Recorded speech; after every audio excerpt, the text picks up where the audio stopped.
ಇನ್ನೇನು ಕೆಲವೇ ಕ್ಷಣಗಳಲ್ಲಿ ಚೆನ್ನಮ್ಮನವರ ಅಂತಿಮ ಯಾತ್ರೆ ಆರಂಭ ಆಗುತ್ತೆ. ಈಗಾಗಲೇ ಎಲ್ಲ ರೀತಿಯ ಪೂಜೆ ಪುನಸ್ಕಾರಗಳನ್ನು ನೆರವೇರಿಸಲಾಗಿದೆ. ಮುತ್ತೈದೆ ಆಗಿರೋದ್ರಿಂದ ದೇವೇಗೌಡರಿಂದ ಮಾಂಗಲ್ಯ ಧಾರಣೆಯಾಗುತ್ತೆ. ಹರದನಹಳ್ಳಿ ಗ್ರಾಮಕ್ಕೆ ಪಾರ್ಥಿವ ಶರೀರ ರವಾನೆ. ಚೆನ್ನಮ್ಮ ಅವರಿಗೆ ಹೊಸ ಬಟ್ಟೆಯನ್ನು ತೊಡಿಸಿ ಪೂಜೆ ಪುನಸ್ಕಾರವನ್ನು ಮಾಡಲಾಯಿತು. ಎಲ್ಲ ಪ್ರಕ್ರಿಯೆಗಳು ಕೂಡ ಮುಕ್ತಾಯ ಆಗಿದೆ. ಈಗಾಗಲೇ ಪುರೋಹಿತರು ಕೂಡ ಮಾಹಿತಿಯನ್ನು ಕೊಡ್ತಾ ಇದ್ರು. ಸುಮಂಗಲಿ ಆಗಿರೋದ್ರಿಂದ ಒಂದಷ್ಟು ಪೂಜೆ ಪುನಸ್ಕಾರಗಳು ವಿಧಿವಿಧಾನಗಳು ಹೆಚ್ಚಾಗೇ ಇರುತ್ತೆ. ಅದೆಲ್ಲವನ್ನು ಮುಗಿಸಿ ನಂತರ ಒಂದು 3 ಹಳ್ಳಿಗಳನ್ನು ಪ್ರದಕ್ಷಿಣೆ ಮಾಡಲಿದ್ದಾರೆ. ಅದಾದ ಮೇಲೆ ಅಂತ್ಯಕ್ರಿಯೆ ನಡೆಯುವಂತಹ ಸ್ಥಳಕ್ಕೆ ಪಾರ್ಥಿವ ಶರೀರವನ್ನು ಕೊಂಡೊಯ್ಯಲಾಗುತ್ತೆ. 3-4 ಗಂಟೆ ಒಳಗಡೆ ಅಂತ್ಯ ಸಂಸ್ಕಾರ ನೆರವೇರುತ್ತೆ. ಬಿಡಲಿಲ್ಲ, ಮುಂದಕ್ಕೆ ಹೋದಕ್ಕೆ ಬಿಡಲೇ ಇಲ್ಲ. ಏನು ಹೇಳ್ತಾರೆ ಅಂದರೆ ರಶ್ ಇದೆಯಲ್ಲ, ಶಾಸ್ತ್ರ ಮಾಡ್ತಾ ಇದ್ದಾರೆ ಅಂತ. ಕೆಲಸ ಮಾಡ್ತಿದ್ವಲ್ಲ, ಗೌರ್ಮೆಂಟ್ ಹಾಸ್ಪಿಟ್ಲ್ ಅಲ್ವಾ, ಕೆಲಸ ಮಾಡ್ದಲ್ಲೇ ಬರೋಕ್ಕಾಗುತ್ತೆ. ನೋಡಬೇಕು.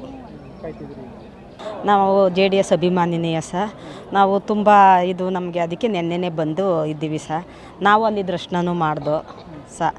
ಈಗ ಅಲ್ಲಿಗೂ ಹೋಗ್ತೀವಿ ಸರ್, ಹರದನಹಳ್ಳಿಗೂ ಹೋಗ್ತೀವಿ ಸರ್.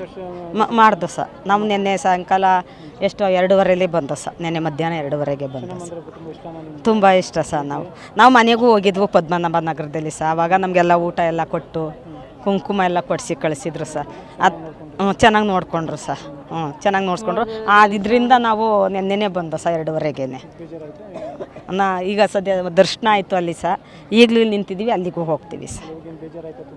ಇಲ್ಲ ಸರ್, ಅಂದರೆ ಈಗ ಸತ್ತಿರೋದವರು ತುಂಬ ಅವ್ರ ಮನೆಯಾಗೆಲ್ಲ ಕುಟುಂಬಕ್ಕೆಲ್ಲ ಇದು ಕೊಡಲಿ ಸರ್. ಅದನ್ನೇ ನಾವು ಕೇಳ್ಕೊಳ್ಳೋದು ಸರ್. ಕುಮಾರಣ್ಣ, ನಿಖಿಲಣ್ಣ ಎಲ್ಲರಿಗೂ ಇದು ಕೊಡಲಿ ಸರ್. ನಾವು ಕೇರ್ಪೇಟೆಗೆ ಬಂದಾಗೂ ಸಹ ಮಾತಾಡ್ಸ್ತೀವಿ ಸರ್ ನಾವು.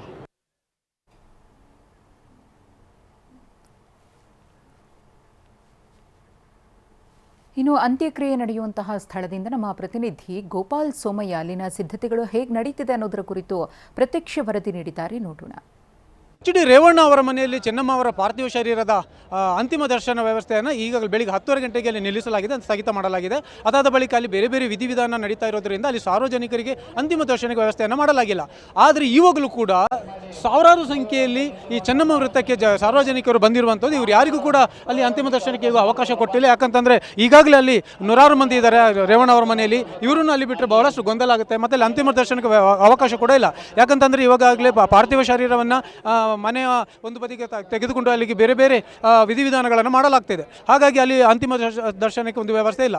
ಆದರೆ ಚೆನ್ನಮ್ಮ ವೃತ್ತದ ಈ ಫ್ಲೈಓವರ್ ಬಳಿ ಸಾಕಷ್ಟು ಗೊಂದಲ ಮತ್ತು ಪೊಲೀಸರ ಜೊತೆ ವಾದವಾದ ಆಗ್ತಾ ಇರುವಂಥದ್ದು. ಯಾಕಂದರೆ ಇವರೆಲ್ಲರೂ ಕೂಡ ಚೆನ್ನಮ್ಮ ಅವರ ಒಂದು ಅಂತಿಮ ದರ್ಶನ ಪಡಿಬೇಕು ಅಂತ ಬಂದಿದ್ದಾರೆ. ಆದರೆ ಅಲ್ಲಿ ಅವಕಾಶ ಇಲ್ಲದ್ರಿಂದ ಇಲ್ಲಿ ಪೊಲೀಸರು ಇಲ್ಲಿ ಮುಖ್ಯ ದ್ವಾರ ಏನಿದೆ ಇಲ್ಲೇ ಬ್ಯಾರಿಕೇಡ್ಗಳನ್ನು ಹಾಕಿ ಅವರನ್ನು ತಡೆದಿದ್ದಾರೆ. ಆದರೆ ಇಲ್ಲಿರುವಂತಹ ಜನರು ಈ ಬ್ಯಾರಿಕೇಡ್ಗಳನ್ನು ತಳ್ಳಿ ಪೊಲೀಸರನ್ನು ತಳ್ಳಿ ಒಳಗೆ ಹೋಗುವಂಥ ಪ್ರಯತ್ನ ಮಾಡಿದ್ದಾರೆ. ಬಹಳಷ್ಟು ಮಂದಿ ಹೋಗಿದ್ದಾರೆ ಕೂಡ. ಹಾಗಾಗಿ ಇಲ್ಲಿರುವಂಥ ಪೊಲೀಸರಿಗೆ ಈ ಜನಸಮೂಹವನ್ನು ಜನಸಾಗರವನ್ನು ನಿಯಂತ್ರಿಸೋದೇ ಒಂದು ದೊಡ್ಡ ಕಷ್ಟ ಆಗಿದೆ.